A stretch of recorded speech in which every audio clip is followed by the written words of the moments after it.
Hello, everybody, and welcome back. I am your host, Staff Friedenberg, and welcome to this wellness podcast, which is called Can't Make This Shiitake Up.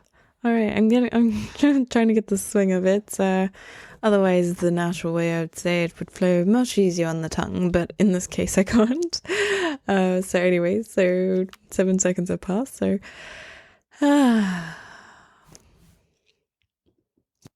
Anyway, ignore me. I'm settling into the space, and today's topic may be quite quick, I would say, but we're going to be talking about, because I deal with weight loss, and I'm not all about just dropping, pounds and kgs. It's all about transformation, about losing fat and gaining muscle, and so that can be quite a different understanding. So it's almost sort of trying to create the awareness of the understanding of the different language. So, what is the difference between weight loss and fat loss, which is something I have to keep repeating in clinics. So hence why the theme of this podcast has come up, because I have a technology called Styku, which is a fantastic new age tech that you stand on this machine for 30 seconds. It spins you around and will make a 3D hologram of your height, your measurements, your weight,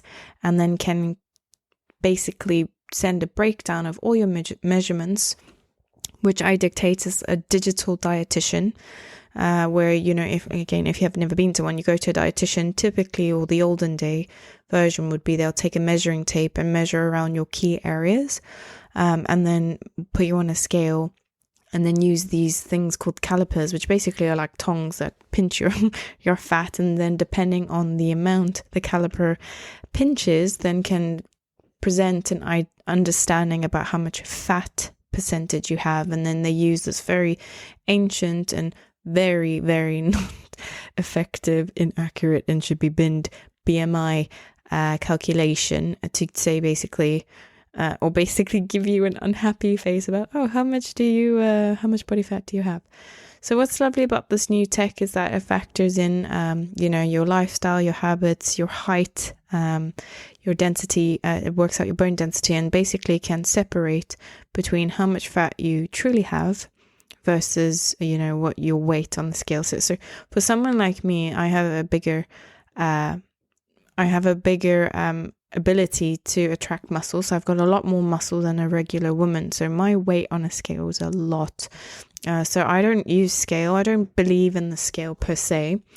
I don't think it's helpful. I think especially in modern day society with focus on mental health, it's not really healthy for the mental health, because people can become quite obsessive, quite fearful, which sends a lot of, triggering responses to the brain that puts you in a fight, flight, freeze kind of situation, and can become quite obsessive. And then people are not focusing on the right things in life because it's just like, I want that, 1 kilogram less, that one little bit less. And then they're going from a place of being healthy to a place of unhealthy, where you can, of course, see, those most common eating disorders, which will be either anorexia, could be bulimia, could be BED, which is binge eating disorder. So it's kind of like what's happening here.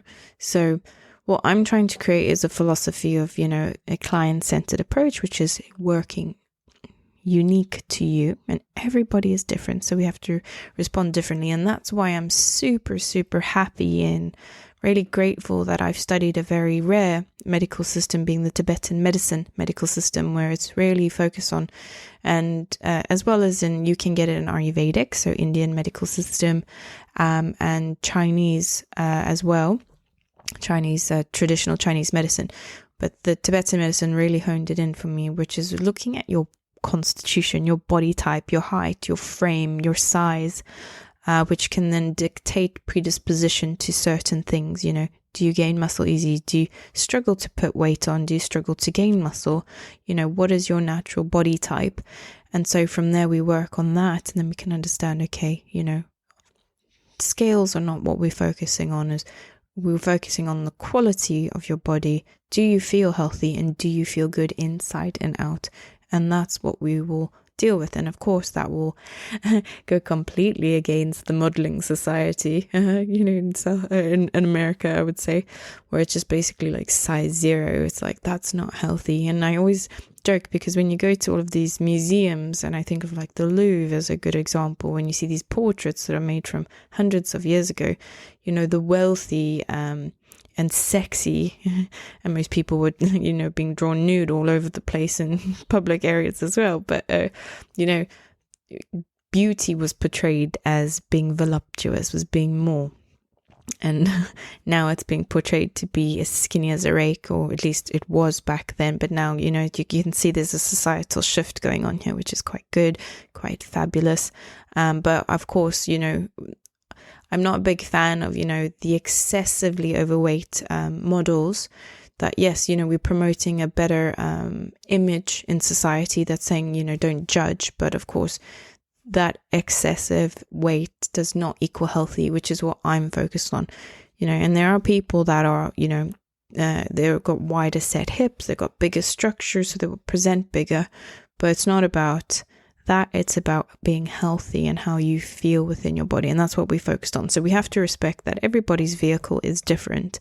And so I'm trying to sort of just, again, the purpose of this podcast to explain and create the understanding and the right language or use of language between what is weight loss and what is fat loss. And so with me and my practice in my clinic, because I deal with a weight management support, so that's helping people lose, first of all, bloating, that often people confuse, especially around their belly and their back and face, around what they confuse as being overweight.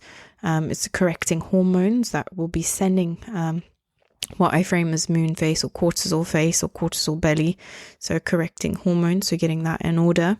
And then any excess fatty bits that are sitting. The most common for men is around the belly. Women, it's on the lower region, being the glutes, the thighs, or even the arms, around the tricep area.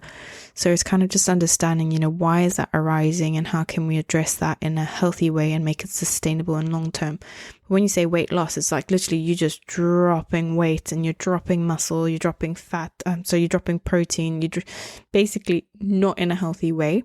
And so my sort of goals with weight management is that we can blast the fat, we can change your diet, we can support your metabolism to boost and increase. Because some people, unfortunately, do have a genetic predisposition where weight just gains because something's not functioning well. And I'm trying to, as a practitioner in the functional medicine capacity, correct via a root cause, and really do get some great success with doing, again, this package, creating an outcome to help you get to what your goal will be. So helping you mentally to understand what is a good goal and what is a healthy goal, and working with checkpoints or stepping stones to get to that healthy goal, because everything that you want is worth waiting for, but does take time. And I use that analogy of, you can't expect to come for one session and expect an overnight miracle. And it's the same thing. You can't expect to go to the gym once and expect to have a 6-pack. It would be lovely. I mean, that place would be billionaires. But it's, unfortunately, I think it's teaching us the discipline, the principles and values of discipline, and, earning something. And and that's why people who really do have fantastic, healthy, ripped bodies, if you will, they really have such a wonderful mindset. And I would say the people who do it naturally as well, not like on HGH, human growth hormone and steroids, etc.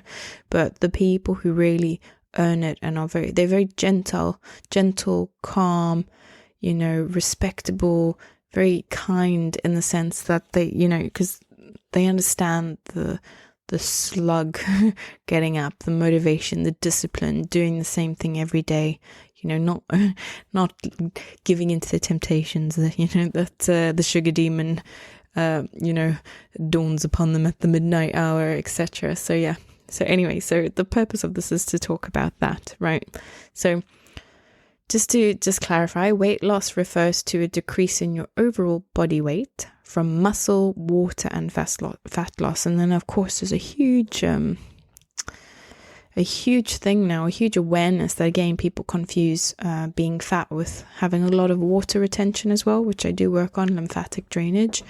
and the infrared sauna that's in the clinic with the pressotherapy. So that's really helped. So again, we were trying to correct the body and understand why is it retaining the water. And you can see, people can retain up to 5 kilograms of water. It's really incredible. So we can help correct that. Then you achieving immense weight loss. And another big one is the carbs that one consumes, because carbs are heavy, dense, they're porous, they absorb water. So I think of putting, if you think of putting rice in water or you soaking oats overnight, it balloons up, it gets bigger. Or pasta as well is another good example. These things take water in and they swell, right? So that's the same thing. Or chia seeds, I don't know, I can give many examples. Stop me.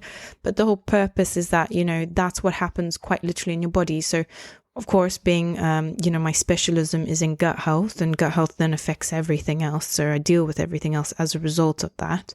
But the premise is, the gut health doesn't work well. The digestion's slow. People are constipated. They're not going to the toilet on time because they're not drinking enough water. They're overly stressed. They're not exercising. So getting the body flow, the movement, the peristaltic movements to push things out. So all of that excess carb then will sit in the body and then swells up and then it will show, right? So when you go on diets, the biggest thing that diets always say is they make you increase your water intake, your exercise output, and then of course your reduction in carbs. And then all of a sudden people see this in 1 to 2 weeks, this quite dramatic shift, and like, wow, I'm losing so much. It wasn't fat that you lost. You've just taken away health imbalances that you were creating. And by implementing what would be classed as a normal routine, if you want to be inverted commas healthy and achieve the optimal health outcome by doing the basics, that's what you're starting to see. And then I always sort of frame that the first month that you're on a big regime is not really that was fat. It was actually just health imbalances. But it always acts as a great motivator because you start to see you fit into clothes better, you start to feel better, more energetic, less sluggish, less brain fog. People provide a lot of compliments to you. You look in the mirror and you go, wow, I feel better. Maybe the face looks slimmer. The quality of the eyes start to sparkle more. The hair starts to shine better.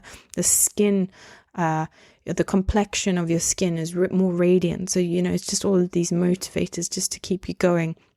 But it's sort of, for me, in my belief system, is from that month 2 onwards, that's where the key stuff starts happening. So, again, work with a health coach wherever you are in the world, because they can really get you into doing this effectively and more customized. You get targeted results much faster. So what I love about that. So then when we go on to what fat loss is, it refers to weight loss of just fat only, the bad guy, the jelly guy, the one we don't want in our body, but we do want some, but not too much, right? And it's a more specific and healthy goal rather than just general weight loss. So again, because from a very young age, I was sent to hypnotherapy. And so I love to eat a lot. So basically it comes back to my father. My father was in the war. If you listen to one of my previous podcasts, because now I'm starting to spill all my secrets. My father was in the war as a child and he had to hide, and basically was subject to starvation and deprivation, and there was a lot of things that he didn't have, and so that created a childhood trauma in him. So as a father, he didn't want to pass that on, but of course he did the opposite extreme, where there was just an abundance, eating too much, having all the candy in the world. There was no restriction, there was no anything, so we just had too much. And of course, without having a parent creating boundaries, you're like, I will have it all. So my mum, very strict with food, very slim, she was basically a model, a beautiful, tall, gorgeous, but very mindful food, very typical ladylike mindset, where it was like eat nothing, exercise, and look bloody good, right? And she did. Sorry, I hit the bottom of my mic and it made this really horrible sound, so I had to cut it out, so it just sort of might glitch. But basically, carrying on from the last part, is that my mom did look the part. She looked really good, but I don't know the quality of her insides because, so many years later, I only have the knowledge now. But it's coming to that understanding, because with her, she had a, fear mindset. Don't get fat, don't get this, you need to be attractive, you need to, how do you lose weight? And, the belief system of back then was very different to the knowledge and empowering understanding that we have now about how to look after your health and how to get better.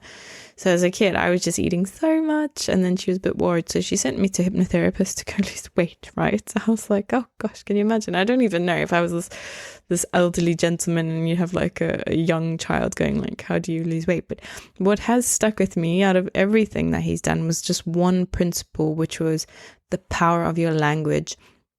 And he was saying that, when we use the word loss, so I want to lose weight is, the most probably one of the most common probably sentences that is said on this planet. But I want to lose weight. I want to be rich. I want to have the best body. I want to be happy. All of these common ones. But weight loss, I'm sure, is on the high list. But he said the word that you need to delete the word loss. And I was like, what do you mean, sir? I'm only a child. I have no idea what you're talking about. He said, well, think of the implication of the word loss. When you say, I have lost something, you imply you want to find it. And so when he said, I want to lose weight, he says that's why people lose weight temporarily. And yet when they finish their diet or they have a rebound or whatever, a relapse, then they gain weight and, back, but then they end up gaining more than previously as well. And I thought that was quite interesting, because he says, when you say the word loss, then you imply you want to find it again, if not more, because you don't want to lose it ever again. So you're going to find even more. And he said to me, use the word, I want to get rid of, because when you want to get rid of something, there is hell no, I do not want that back. Hell no. And I'm like, that's very powerful. And that basically out of everything, and I still ate candy from there, but basically he did implement a foundational principle of the power of language. So I'm just, obviously because of the theme of this podcast, is just passing that little golden nugget onto you as well. It's like, think about how you're saying things, and is that a possibility that you can implement that maybe use of phrase somewhere else in your life? I don't know, I can't think of an example now because the only weight loss is the theme in my head, hence why I'm talking about it. But, and it's just might be to you. Are you thinking about that you've got some extra, kilograms, pounds that you want to shift, and it's kind of like you're struggling with that? Just maybe even start with just the simplest thing is, I want to get rid of an extra 5 kilograms, I want to get rid of it, and then maybe that can also help with shifting the paradigm, right? So why I love this tech that I got called the Styku is because what happens is people get on the scale. I'm just going to use a simple analogy of you 100 on the scale, and then you train really hard, you're feeling good, you're feeling motivated, you notice your clothes start to shift, and then you get on the scale after, let's just say 3 months of effort, the scale's the same. And that is a complete mind FUCK to you, because you think, and it absolutely destroys your mental health, and you go like, well, I'm completely demotivated. What's the purpose of it all? Like, why am I doing this? What the hell? Like, the scale hasn't changed. But what people struggle to differentiate is, what weight have you actually lost? That's actually weight itself, or muscle, or fat. And also, what have like a seesaw of proportional change? What fat have you lost, and what muscle have you gained? And that's why I love the Styku machine, because it actually can, through its technology, differentiate. So it can go, okay, the weight actually says it's the same, but actually you've gained X amount of kilos in muscle mass, and you've dropped X amount of kilos in body fat. And sorry, I always talk kilos because that's just how I was raised. So I know my term of the metric, I don't follow imperial system. So yes, but you just go with numbers just for the example. So yeah, I just want to talk about that. So here's some information to help you understand that ways that you're actually losing fat. So, if you're not working with a healthcare professional, and that's sort of the game, the sort of purpose of this podcast is to give you things to understand from the comfort of your own home. So when you're on a weight loss journey, you may track your weight loss progress using the scale. And while this can be helpful, most scales don't differentiate between fat loss and muscle loss. Sorry, now I'm reading my article, but I've just said that to you, right? So a body fat scale can be a more accurate picture of your body composition by measuring the percentage of fat and muscle you have. You can also get some skin fold calipers to estimate your body fat percentage, and I use the emphasis estimate, not factually calculate, right? All of these things are an algorithm and estimation, but this takes practice to ensure accuracy. So what I will say is, if you are going to be a person who wants to weigh, wants to measure, try and get one of those really cool, latest futuristic scales that are available, because they can measure a lot about your body other than just what you weigh. And there are some that can calibrate to an app on your phone, and then it can also give you some diagnostic tools to understand. So then you can start to see shift changes, and especially as a woman, because we have a cycle every month. So there are different times in your cycle where weight can start to increase or decrease, where your estrogen levels start to peak, and then you start to feel fitter, you start to feel more energetic, you start to output more. So that's like when you start to train, you really in a much stronger state. So therefore you can increase your strength-based training as well. So that can be quite helpful. So there are, again, love Mr. Amazon. I know he's destroying the planet. I know it's not his name, by the way, but I call him Mr. Amazon. I love him very much because, I ask him for something and then tomorrow I have it. But of course, it's not great for the planet. So I know there's a con to it. But for me and my practicality and lifestyle, I'm a big thumbs up, because it's really supporting me as a person as well as my practice, because it makes things widely available to people to try and improve their health from the comfort of their own home. So yes, there are so many great tools out there that you can buy from there, or if you want to go to the high streets, you can do that as well. So that can start helping you to improve your practice. Because one big thing that I love is if I have to boil it down, is I'm a researcher. I like patterns. I like to see things. I like to compare data. And that comes from when I used to be an auditor. The principle that got drilled into us, if there's one thing I can take away, is if it's not documented, it's not done. How do you know things have changed unless you have the original starting point? And it's the same thing I see in the clinic, is people go, oh, I don't really know if things have changed, I'm not really sure. Put them on the Styku, boom. It's like, well, it says here you've lost more than like 30 centimeters cumulatively or more. Your weight has definitely shifted. You had a bounce back on your previous session. Why? Because, something happened or you had to travel for work. But if we start from our initial first session, look how much progress you've made. And that's just such a great mental health boost. So I love that. So what, I'm shifting into here is that we want to focus on, again, programming yourself want to focus on getting rid of fat, right?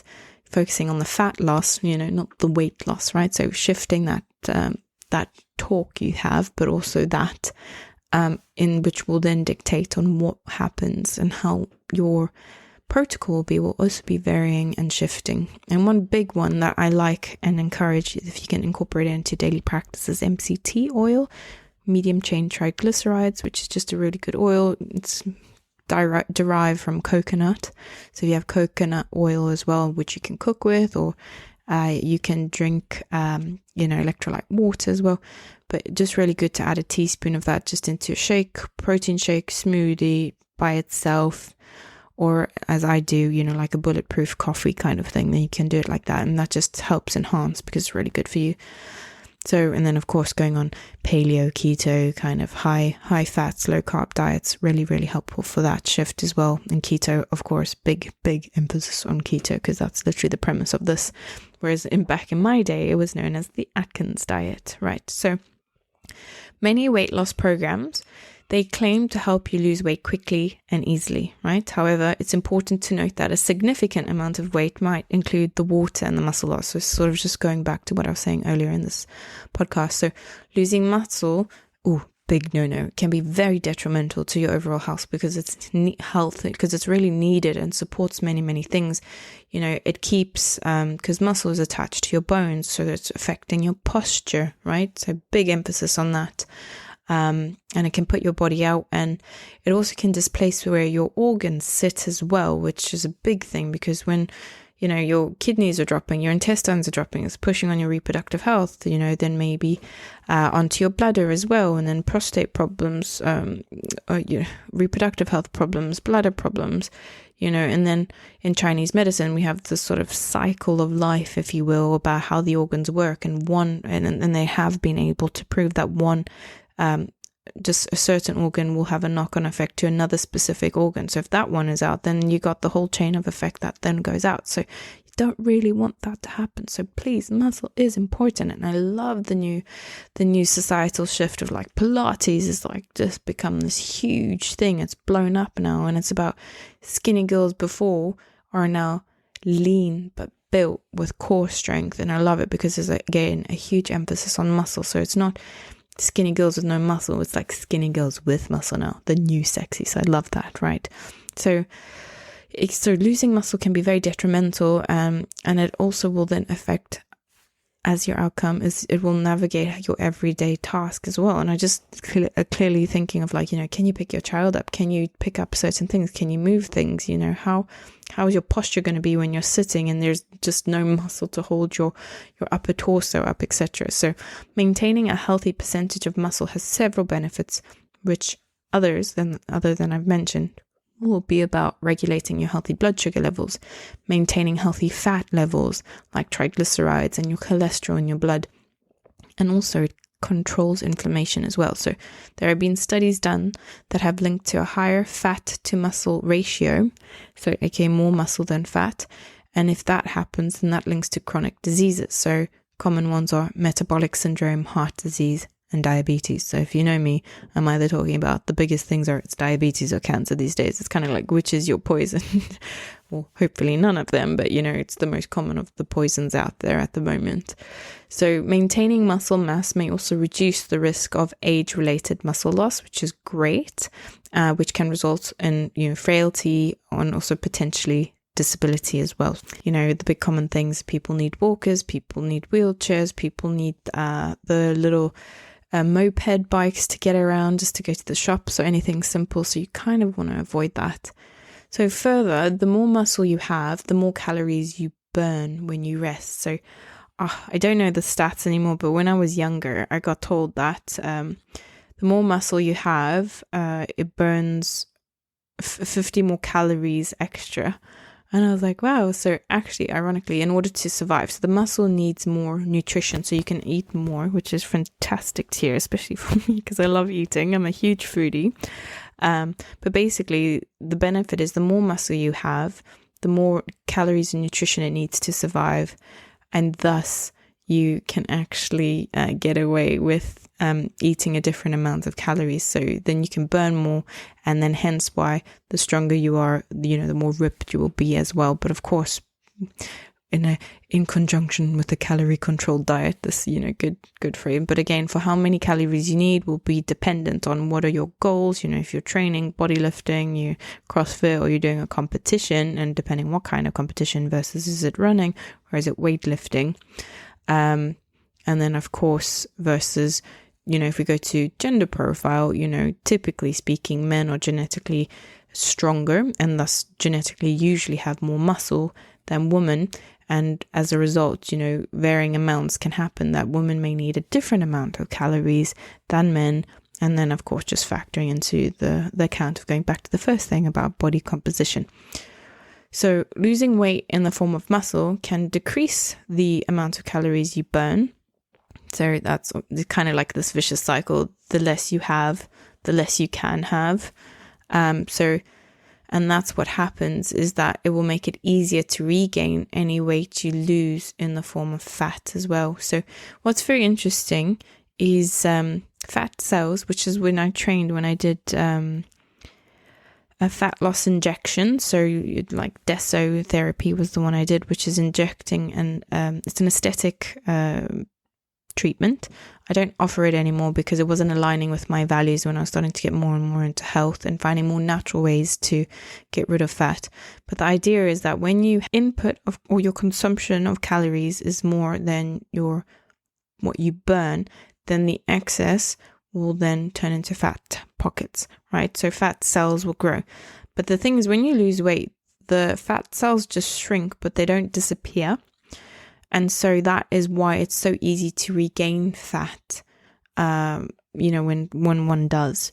So what I like within the clinic is that now I don't offer the Deso anymore. I mean, now it's become a lot more common in the UK. For the latest version is called lemon bottle, but I'm not a fan of injecting non-natural things into the body because it just goes against everything I offer. But I was having my arm, sort of twisted and pulled and going like, please offer this, please, we need this, But then what I have since found is a non-invasive lipo machine, which is topical, using a machine to break down fats, destroys the fat cells, and then you will pass them through over the week, which is really helpful. And then of course in my specific protocol is I then flush them out through the colonic. We have the pressotherapy, we do metabolism boosting vitamin shots as well, so call it the fat burner. And I love it because then we're getting rid of, in my own special customized way, because no one offers this sort of package of treatments that I do, so we can just really nail and attack every angle and just nail the head, the tip of the head, that we can basically address destroying the fat cells so it prevents the regrowth from happening. So it's really, really lovely, which in my purpose is more health related rather than aesthetic related, because then we're increasing your longevity to be healthier overall. Right, so how to lose fat and maintain or gain muscle. So there are a few things that you can do to try lose weight in the form of fat and either maintain or gain muscle mass. So the biggest one that I harp on about is increase your protein. Eat as much protein as possible, and it will shock you actually, because when I talk about fiber, when I say how much fiber one should eat a day, people are like, oh my god, I literally don't even do 10% of that.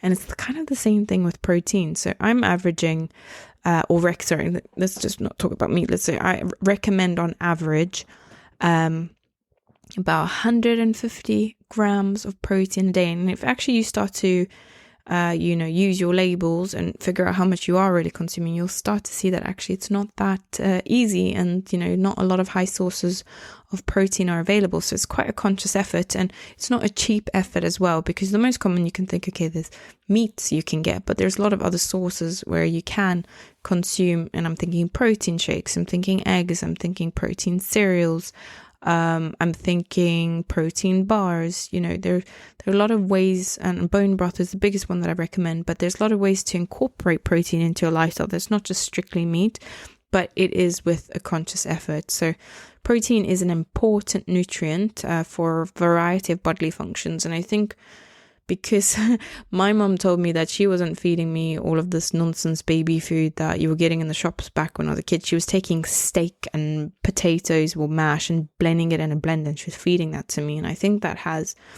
really set me up for a good future, because people often say I look 10 years younger than I do, which I highly take the compliment, so thank you very much. And I think it's allowed me to, my mind is very sharp as well. So I think it's really, really helpful that I can be on the ball. And I think that, and I believe that it's really due to the protein, because it contains so many compounds, basic amino acids, that builds the fundamental building blocks of our mind, our body.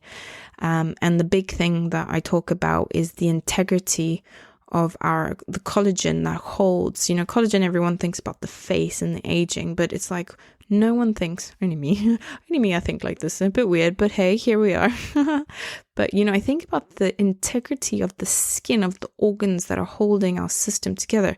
If you think of the skin and the collagen that's holding our skin just starts to all just give up and, flump, just drops everywhere, our organs are going to displace, and that's going to create a lot of knock-on health issues that we don't want, that are unnecessary, that just could be kept up with protein.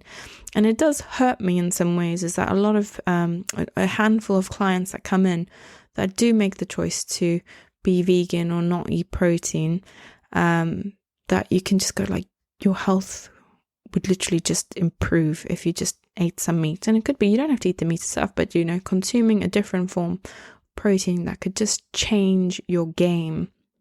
So not everyone needs to eat meat. There are certain body compositions that I say, but there are people that definitely, more people than not, that would benefit from having it, but not that obsessive when you see those carnivore men. That, there's extremes, and there are, those are the ones where I think moderation, variation to balance lifestyle and diet, right?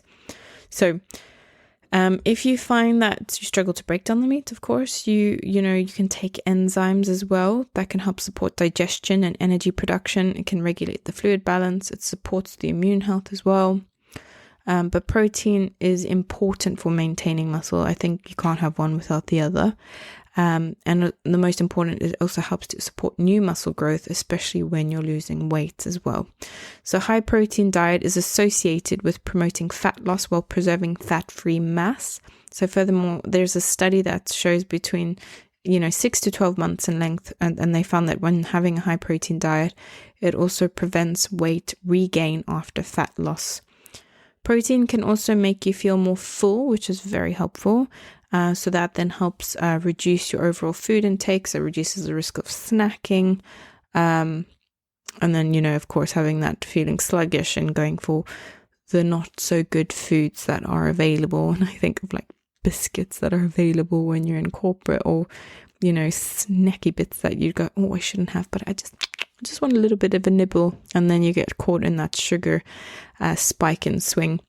Right, and then excess calories, because it's shocking. You can just have a couple of biscuits, think, oh, it's innocent, but actually if you see how many calories are there, you're like, I could have literally had a whole meal for the equivalent of those 2 biscuits.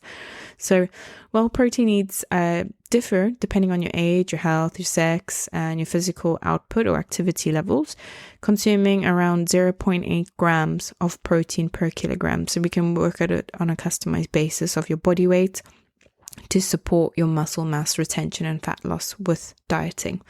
So there was a study done. So according to a 2020 to 2025 dietary guideline for Americans, the average adult should consume, they say for an average per male is 34 to 56 grams per day. And then a female is 34 to 46 grams a day. I don't think so. I think more. I think about 150 grams a day on average. So, but again, you can work with it because some people are really small. There are some ladies that are literally a third of my weight. So of course, then a third of in proportion, but as high as possible and as much as possible is what I'd say, but not, having 10 steaks in one meal kind of obsession.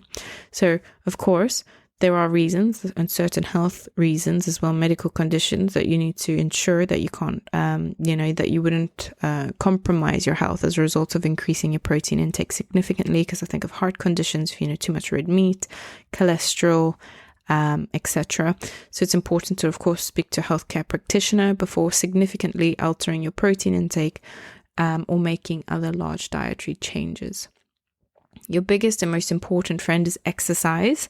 And exercise is the most effective way to encourage that fat loss rather than muscle loss. And unfortunately, as much as we want to, you cannot target fat loss, right? You can't go, I've got fat on my belly, so I'm going to do exercises that will work on my belly. The gods above decide where you will lose, and it's generally an overall loss. But you start to see shifts. And I think when people go, oh, my belly's significantly dropped, probably because that wasn't fat, like I was going with before. It could be bloating, could be water retention, right? So there's been a review of 6 studies found that older adults with obesity who engaged in cardio and weight training at least 3 times per week while following a calorie-restricted diet retained 93% more of their muscle than those who did not exercise. But exercise is your best friend, and also a balance between strength-based and cardio-based as well, because they all offer different reasons for why one should do it. And exercise alone isn't actually an effective strategy to maintain muscle mass with dieting, but combining exercise with a higher protein intake may help to optimize your results. So, over the years, the ratio of proportion, like so much to a point where I'm not even sure anymore what's correct. But, they say that common expression, abs are made in the kitchen, right? So it's actually more about your diet rather than exercise, where I've seen 70%, 60% is in the kitchen, and then 40% is the exercise. So, one alone. So it's not the fact that you can eat whatever you want, how unhealthy you want. And then because you're exercising every day, then it's okay. No, it's actually more predominantly about what you're putting in your mouth. And of course, that will also dictate your energy output as well. So if you're feeling sluggish and heavy and uncomfortable, of course, you're going to be like, maybe I'll go to gym tomorrow. And then that tomorrow is 3 months later, right? So the CDC generally recommends that adults get about or at least 150 minutes of moderate intensity physical activity and at least 2 days of muscle strength based training exercise per week. But yeah, like I say, a good balance between the two. Another thing is about following a reduced calorie diet. So to lose weight, you must create a calorie deficit. So you're putting something in, what you're putting in has to be less than what you're burning. Otherwise, you're going to be gaining rather than losing. So you can create a calorie deficit by eating fewer calories or exercising, but preferably doing both. However, cutting your calories too much may lead to a greater loss of muscle rather than fat. So aim to moderately reduce the number of calories you consume. You can reduce that when you consume by eating more whole foods, which is fruits, vegetables, whole grains, lean protein, not having all the extra skin, or extra skin like on the chicken. So the most common one is like having a chicken breast rather than chicken thighs. And then if you're going to have a piece of steak, don't have that slither of fat, and avoiding highly fat proteins, which I think like bacon is a really good example, streaky bacon especially, right? And increasing your healthy fats. So like I say, MCTs, good olive oil, that kind of thing. Nuts as well. Those are really good. Protein shakes as well. Making sure there's not a lot of additives. There's a really, really good brand of protein shake that's also pro-vegan. So if you want to know that, please contact me directly and I can obviously get you some recommendations as well, because I'll have to factor in some other factors as well. But also the most important is cutting back on processed foods and ultra processed foods, right? So sugar, sweetened beverages, sodas, biggest one. I remember hearing something. I remember hearing, again, when I was a kid, this was all information as a kid. I was just like absorbing it like a sponge. But they said that if you're someone who drinks a lot of beverages, sodas, we call them cool drinks, you call them soft drinks, wherever in the world you are. But basically, there's a stat that says on average, if you drink a lot of these drinks and then you cut just that out of your diet, you can lose up to 5 kilograms as a result. So that's how bad it is. I remember one of my very first partners, when I was in university, would drink about 2 liters of Coca-Cola a day and absolutely no water. And he actually had, I know now, inflammatory bowel disease, but it's just, that's crazy, isn't it? Like, you just think, like, how do you survive on that rocket fuel?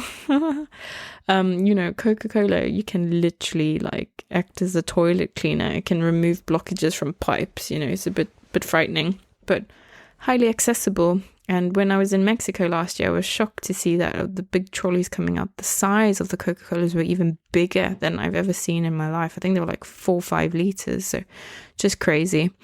Sorry, hashtag Coca-Cola.